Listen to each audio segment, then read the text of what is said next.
റോഷിപാലിലേക്ക് കൂടി പോകാം. റോഷിപാൽ, നിലമ്പൂർ മണ്ഡലത്തിലാകെ ഇളക്കി മറിച്ചുള്ള പ്രചാരണ പരിപാടികളാണ് നമ്മൾ ഇക്കഴിഞ്ഞ ദിവസങ്ങളിൽ കണ്ടത്. വിഷയങ്ങൾ മാറി മാറി വന്നു.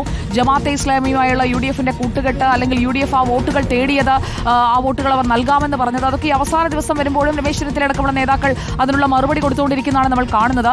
രാഷ്ട്രീയമായി നിലമ്പൂർ മണ്ഡലം എത്രത്തോളം ഈ തെരഞ്ഞെടുപ്പിൽ സജീവമായി കഴിഞ്ഞു? വോട്ടുകൾ ആർക്കെങ്കിലും കൃത്യമായി ഇത്ര വീതം കിട്ടുമെന്ന് പറയാൻ കഴിയുന്നതിനപ്പുറത്തേക്ക് നിലമ്പൂരിന്റെ രാഷ്ട്രീയ ചിത്രം മാറിക്കഴിഞ്ഞില്ലേ?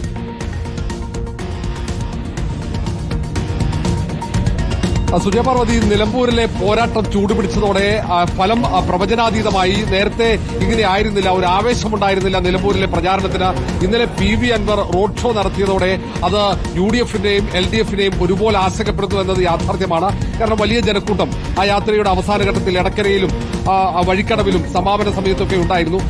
PV അൻവർ ആരുടെ വോട്ട് പിടിക്കുമെന്ന ഒരു വ്യക്തതയും ഇരു മുന്നണികൾക്കുമില്ല. ഏതായാലും UDF-ഉം LDF-ഉം അവസാന ഘട്ടമാകുമ്പോഴത്തേക്കും രാഷ്ട്രീയ വിഷയങ്ങൾ ചർച്ചയാക്കി തുടങ്ങി. UDF മണ്ഡലത്തിലെ വികസന പ്രശ്നങ്ങളടക്കം ചർച്ച ചെയ്യുന്നു, ജനകീയ വിഷയങ്ങൾ ചർച്ച ചെയ്യാനുള്ള ശ്രമം നടത്തുന്നു.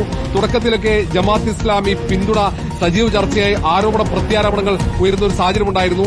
സാമൂഹ്യക്ഷേമ പെൻഷനുമായി ബന്ധപ്പെട്ട പ്രസ്താവന വിവാദമാകുന്ന സാഹചര്യമുണ്ടായിരുന്നു. അതിനപ്പുറത്തേക്ക് മറ്റ് ജനകീയ വിഷയങ്ങളിലേക്ക് ചർച്ചകൾ കടക്കുന്നു. അതിനൊപ്പം തന്നെ സ്ഥാനാർത്ഥികളും മണ്ഡലത്തിൽ സജീവമായ പ്രചാരണത്തിലാണ്. ഇനി അന്തിമമായ പ്രചാരണമാണ്. ഒരു പകലിനപ്പുറത്തേക്ക് പരസ്യ പ്രചാരണം അവസാനിക്കും. ചൂടുപിടിച്ച പ്രചാരണത്തിൽ ഇപ്പോഴും UDF-നോ LDF-നോ എത്ര വോട്ടിന് വിജയിക്കാൻ കഴിയുമെന്നൊരു വ്യക്തതയില്ല. എന്നാൽ പോലും 10,000 വോട്ടിന് മുകളിൽ ഭൂരിപക്ഷത്തിൽ വിജയിക്കുമെന്നാണ് അല്പം മുമ്പ് KPCC അധ്യക്ഷൻ സണ്ണി ജോസഫ് പറയുന്നത്.